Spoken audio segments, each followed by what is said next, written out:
अस्सलाम वालेकुम रहमतुल्लाहि व बरकातहू। जनाब भाई दो बकरे की लाट लिया तो बड़े दोस्त फरमाइश कर दें कि फौजी भाई बिग बकरे लियो वड्डे बकरे थे। जनाब भाई दोस्तों की फरमाइश से माशाल्लाह वड्डे बकरे लिया माशाल्लाह डबल हड्डी गोश्त के भरे माशाल्लाह पठोरे ही ने और बिल्कुल बरीक पशम दे तोता फेस और मुँह ताज़ा दो दान जनाब कोई छिगे अठे दांद वाले नहीं बिरा ताज़ा दो दांद ने तो खूबसूरत माशाल्लाह क्वालिटी ते खस्सी पठोरे तो लो बिरा हाइट कद चेक करो माशाल्लाह चंगे हाइट कद दे ते रेट इंशाल्लाह बिल्कुल मकूल हो सी। तो लो बिरा चारा ही खवा के विखा रहे हैं बिरा तो पता लगे कि सेहतमंद और माशाल्लाह एक्टिव हैं।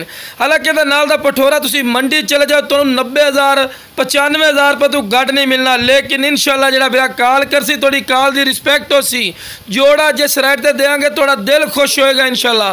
तो लो बिरा इस तो बाद तुहानू टोर फिर के भी खा रहे हैं। लो जनाब चेक कर सकते हैं माशाल्लाह किधे भी हड्डी नज़र नहीं आ रही माशाल्लाह गोल पठोरा और डबल हड्डी माशाल्लाह पठोरे ने सेहतमंद और माशाल्लाह खूबसूरत।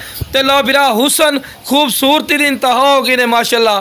कन्ना दे लापर भी चेक कर सकते हैं बिल्कुल तोता फेस चंगी झालर चे और डबल हड्डी दे विच मोटा पठोरा है बिरा और खूबसूरत माशाल्लाह चीज़ है। तो मुँह जनाब ताज़ा दो दांत कोई चौगा छिगा नहीं बिरा।